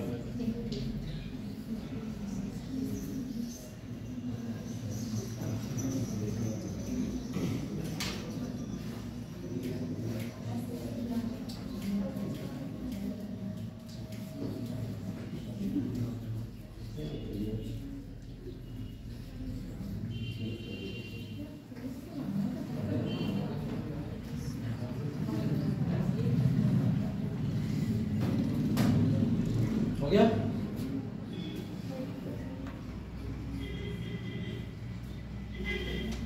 हो गया ना? अरे इसमें इतना टाइम ले लो, कौन से स्टेटमेंट?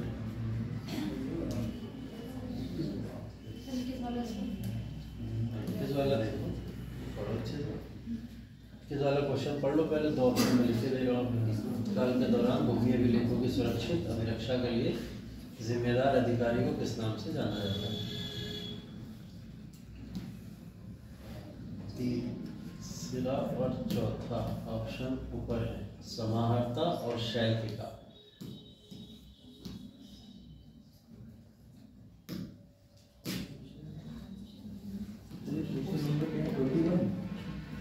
हाँ,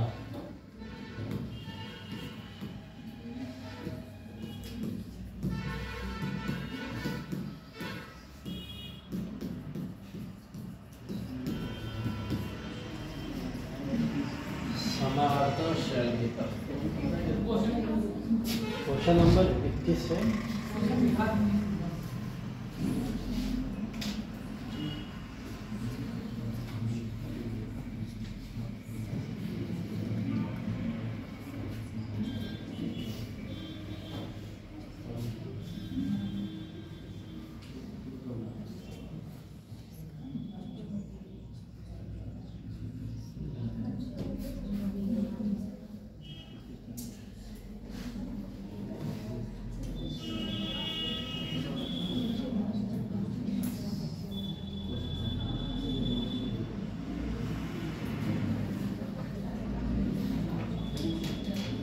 तीस मिनट में पेपर खत्म कर दूंगा, कितने भी कर लो। 24 अब वो तुम्हारे ऊपर। हो गया। क्वेश्चन पढ़ो। ये है, चंद्रगुप्त के समय में निम्नलिखित में से कौन पशुपतों का एक मजबूत केंद्र था? ऑप्शन नीचे दिए। पशुपतों का मजबूत केंद्र में मथुरा, कौशाम्बी, त्रिपुरी, उदयगिरी।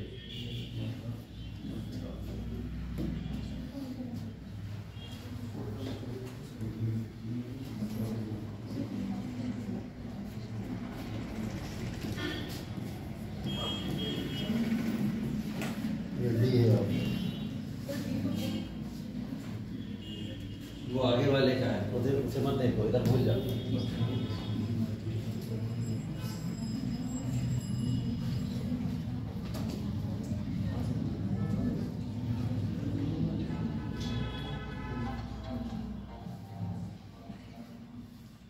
कौन सा क्वेश्चन है? 24 कौन सा क्वेश्चन है? 24 ही होगा। हाँ 24 है, 24।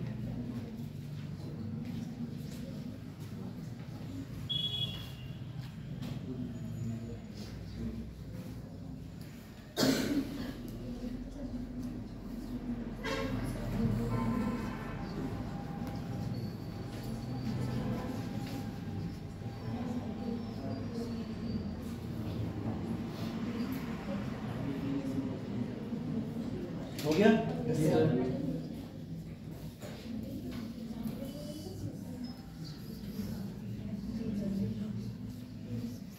25 कर लो पहले बात।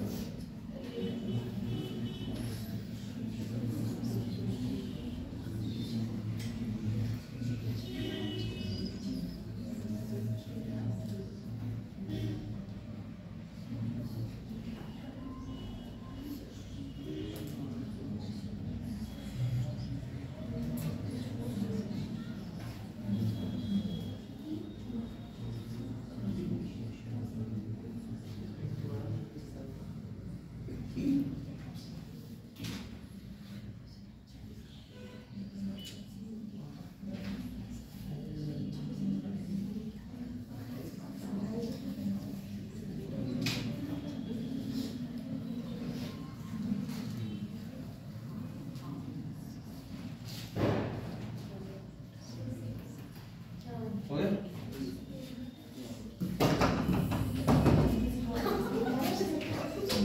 25 के बाद 26। प्रभावती गुप्ता की माता कौन थी? ये 3 लिखे, लास्ट वाला नन है, इनमें से कोई नहीं। ठीक है, लास्ट वाला नन, इनमें से कोई नहीं।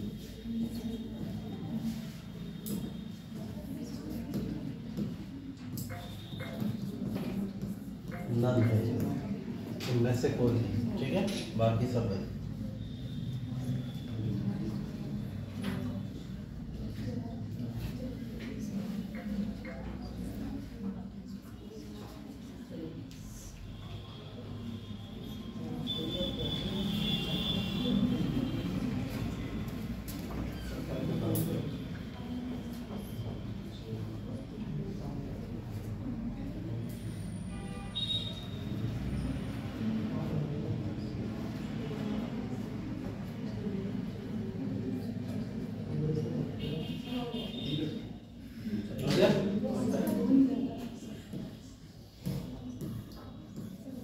Question number 27।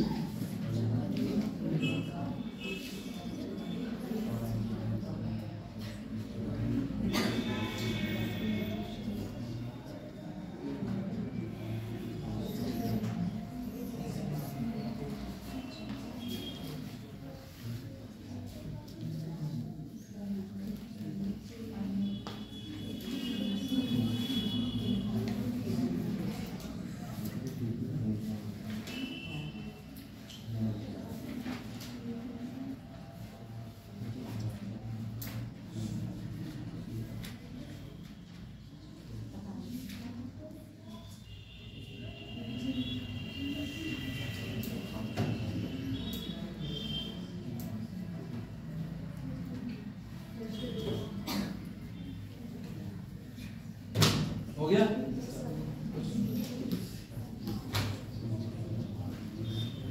28, ये वाला 28 है। किसी को 26 भी दिख रहा हो तो कर सकता है, वो तो कर लिया ना। हाँ, 28 ही कर लिया।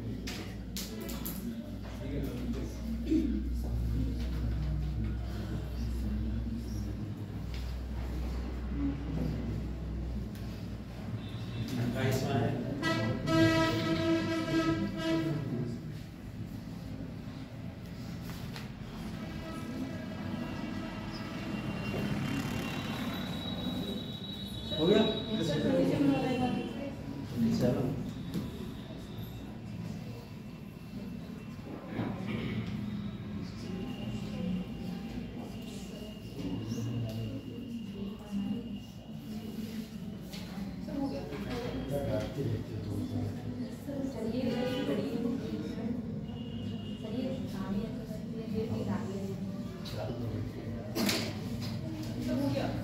हो गया?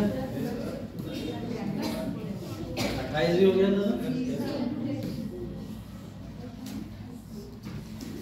32वां,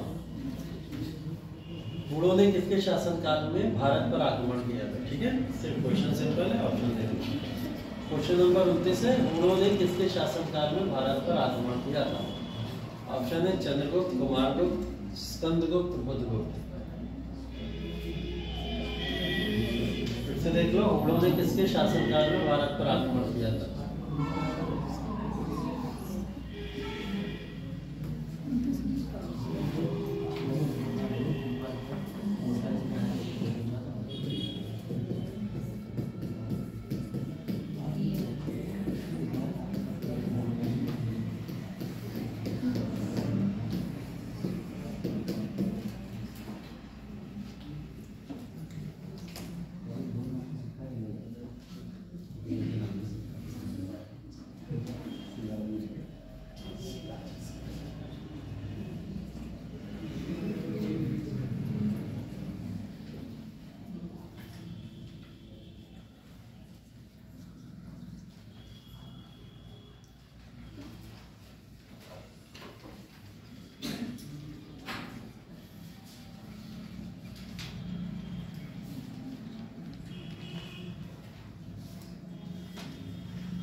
ठीक है, हो गया ये डन। Question number 30।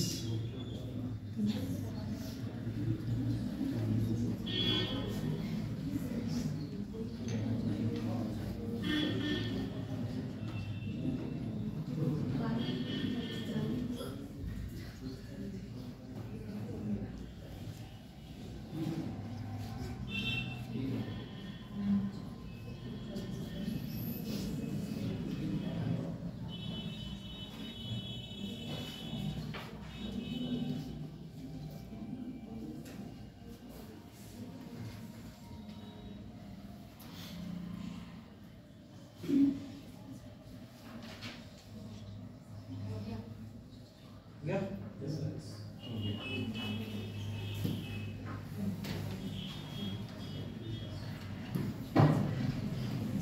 31 और 33 साथ में दिख रहे हैं, कर लो।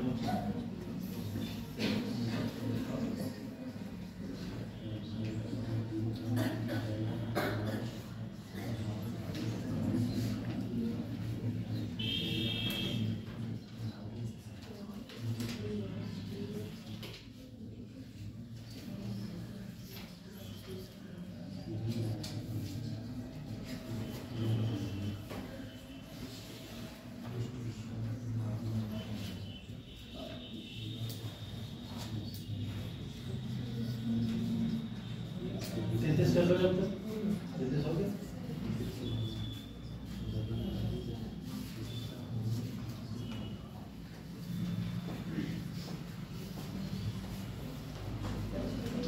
हो गया 33 हो गया। 31 के ऑप्शन देख लो। परिवार के 18 शासकों में से कम 1/3 महिलाएं थी। ये कथन निम्नलिखित पर किस पे लागू होता है? तो ऑप्शन ऊपर लिखे हुए हैं यहाँ।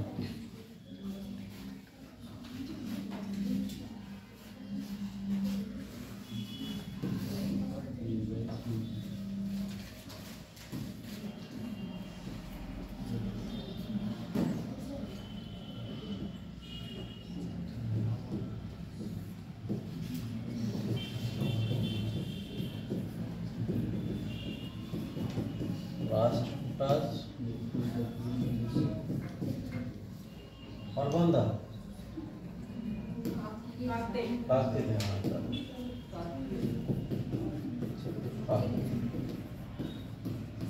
ये है 31 वाला क्वेश्चन।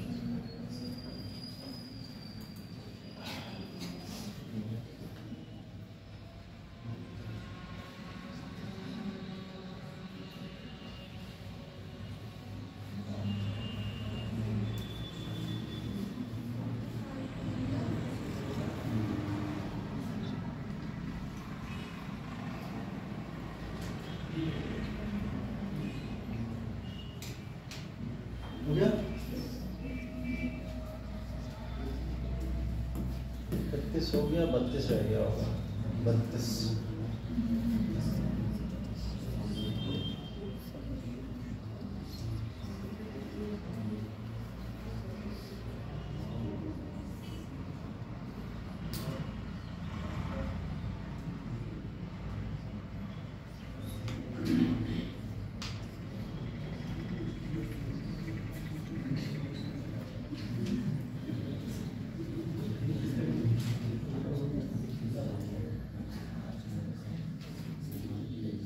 हो गया।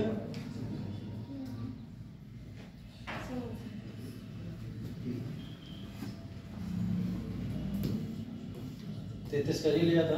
34 गुप्त काल में प्रयुक्त शाही प्रतीक क्या था? ये क्वेश्चन नंबर 34 है।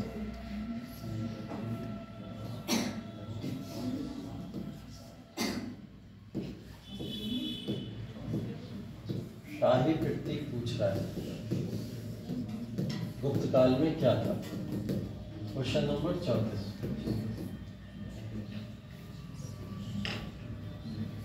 इसके बाद एक क्वेश्चन और है 35 लास्ट बस खत्म। 35 लास्ट।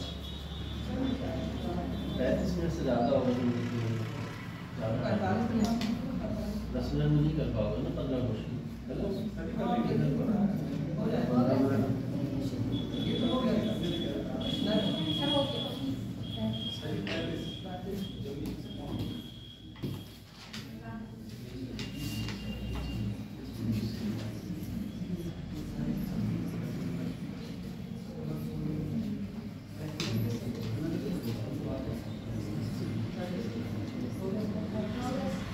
हो गया बेहतर।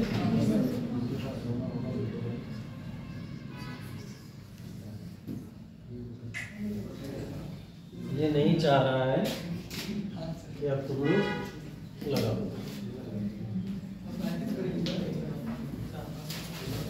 चलो 35 सेकंड। हाँ बता दो जो देखने होगा। वो तो जाते लेकिन मैं ज्यादा खड़ा नहीं हो पा रहा। इशू गुप्तवंश वाला ना।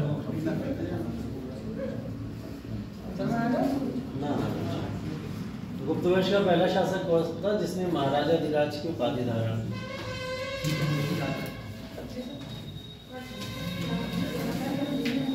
हो गया। बाकी सब नाम डाल के सबमिट कर दो। पहला पर पहला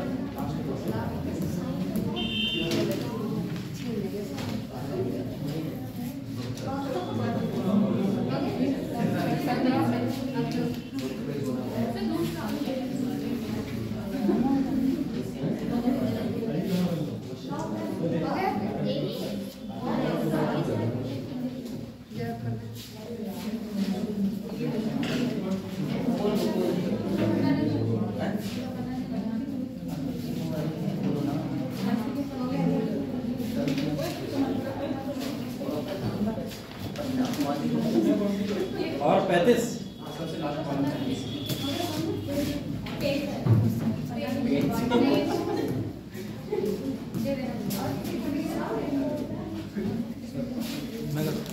हाँ? ये लो मैं।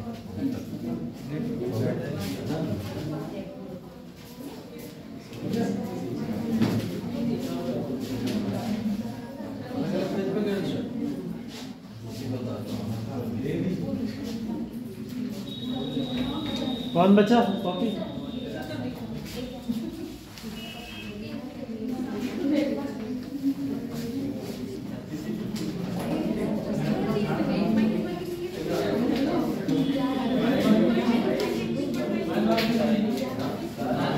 और कोई बचा है?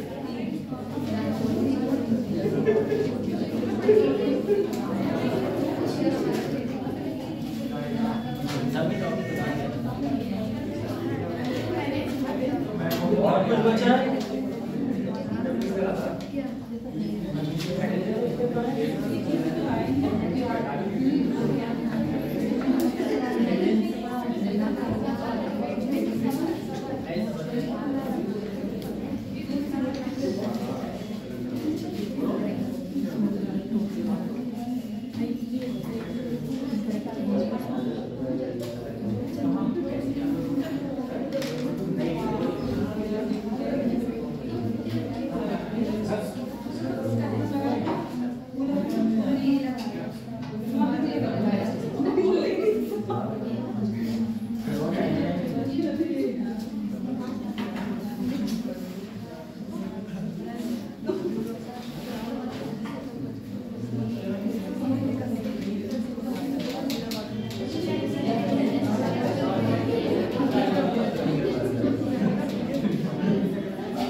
देखिए बहुत सुकून से आंसर लगाइएगा, कोई जल्दबाजी नहीं है। फिर से बता रहा हूँ, कल भी 2-3 आंसर गलत मिले, तो ध्यान से लगाइए, क्यों किसी से बुराई निकाल लोगे। तो हम 2-3 आंसर देखदार के सही लगाएगा, बाद में आप लोग भी घर जाके क्रॉस चेक जरूर कर लीजिएगा। मैं आंसर के दे दूँ, पहले का सी है,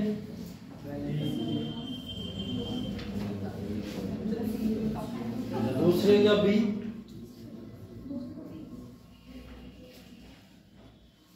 तीसरे का बी,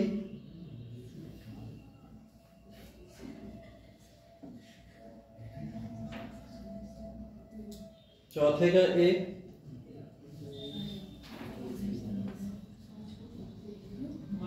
पांचवें का ए,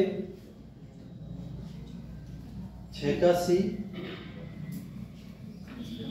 7 का डी, 8 का डी, 9 का सी, 10 का डी, 11 का डी, 12 का बी, सर बी ना? हाँ बी बी बैट वाला बी, 13 का बी, 14 का सी,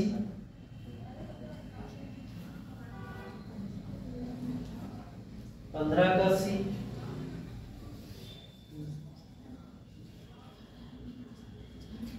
16 का बी, बी, 17 का सी, 18 का सी, 19 का बी,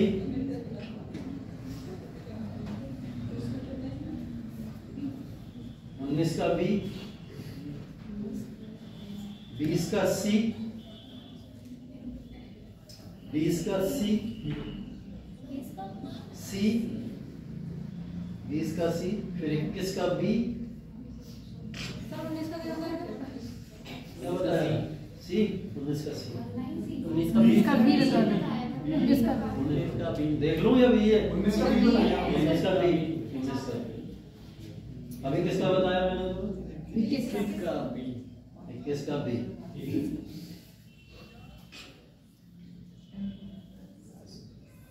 22 का बी, 23 का ए,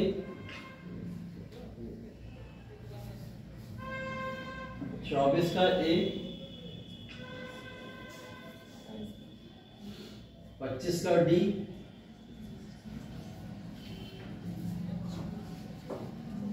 26 का बी, डी, 26 का बी,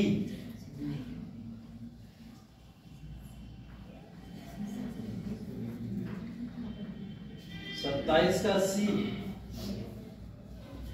27 का सी, 28 का बी,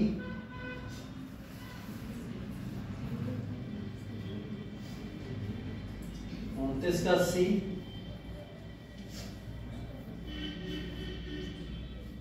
29 का सी, 30 का ए,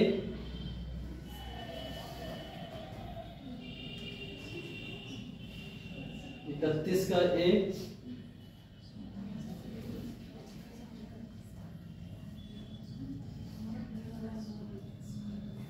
32 का ए, 33 का ए, 34 का सी,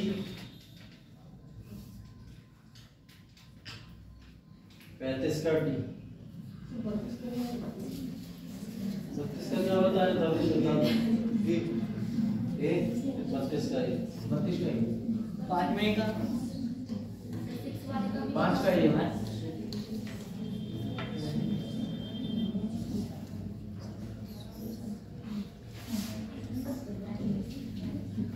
सर 6 वाले का बता दो।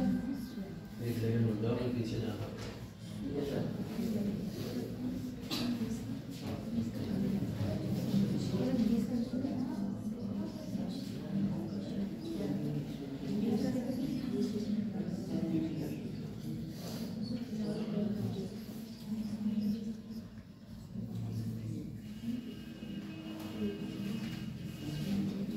इसका 6 का बताना है।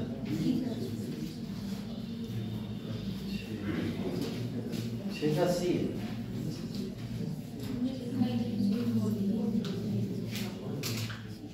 बस करेक्ट लिख देना और टोटल नंबर अटेम्प्टेड लिख देना। करेक्ट और टोटल नंबर अटेम्प्टेड।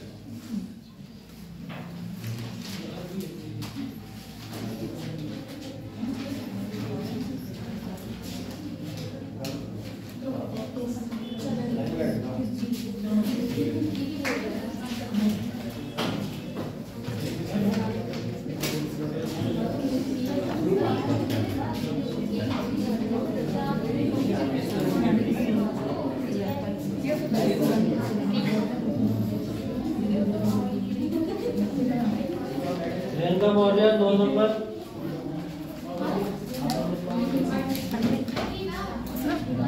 रचना 12 नंबर,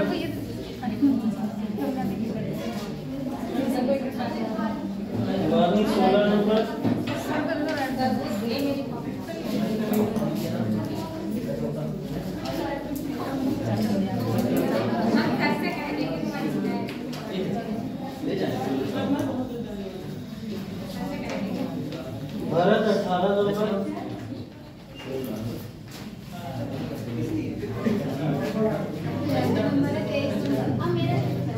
विशाल 15 नंबर,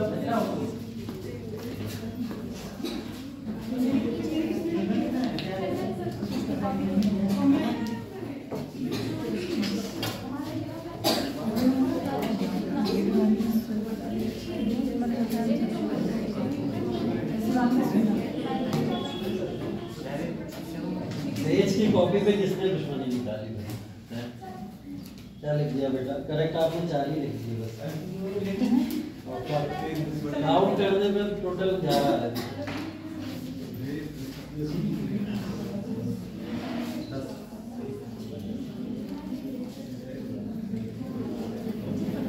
लाची 8 नंबर,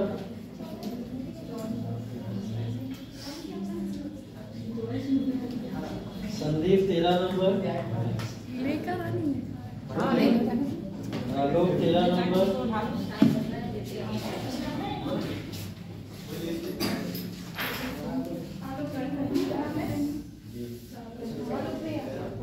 मीरा शर्मा 18 नंबर, माधुरी 18 नंबर। मीरा माधुरी साथ में बैठे थे ना, एक एक सही वही वही गलत, ऐसे करोगे यूपीएससी में नहीं मिलेगा ये सब। Hansa Devi 16 number,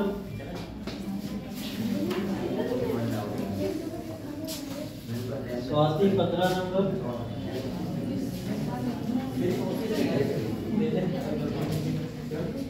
Devati 20 number,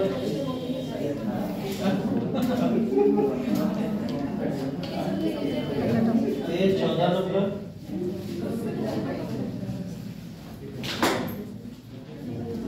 Zubair 23 number,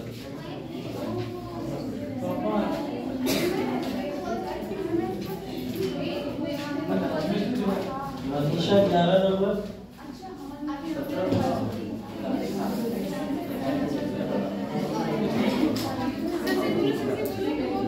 Madhu 10 number, Pranjal 23 number. ये प्रांजल और जुबैर पास में बैठे थे क्या?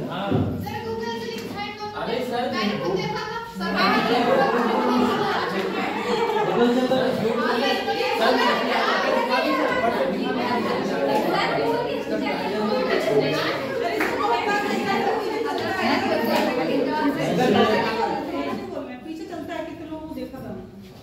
ऐसे करोगे तो अपने नुकसान कर लो भाई, किसी और का थोड़ी करना। जो ईमानदारी से कर रहा है मैं एक्सप्लेनेशन दे नहीं रहा हूँ, मैं एक्सप्लेनेशन दे नहीं रहा हूँ। 35 में 12 ओपन हाँ तो सानिया 12 नंबर। सिमरन कल का टॉपिक सुना नहीं, सब जा रहे हो? पहले तुमको कल तो पहले तो टॉपिक नहीं है कोई, कल का कोई टॉपिक नहीं क्योंकि कल छुट्टी है। कल तुम लोग को फुल लाइन टेस्ट देने आना है सिर्फ और सिर्फ, ठीक है? वो फुल लाइन टेस्ट होगा। और मंडे को जो हमारा टॉपिक रहेगा वो साउथ इंडियन डायनेस्टी रहेगी, ठीक है? साउथ में संगम काल प्रॉपर, ठीक है? संगम काल टॉपिक है, पहले बता दे रहा हूँ। और डेली आया करो कृपया करके, वरना यही होगा हमें नहीं पता था, हमें नहीं पता था, और फिर नंबर आके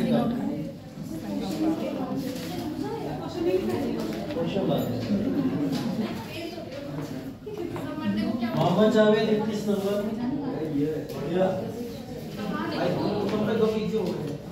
शरण 19 नंबर,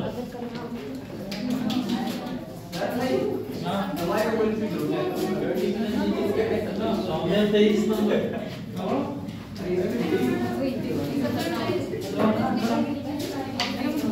अर्चना शर्मा 17 नंबर, यशो 10 नंबर।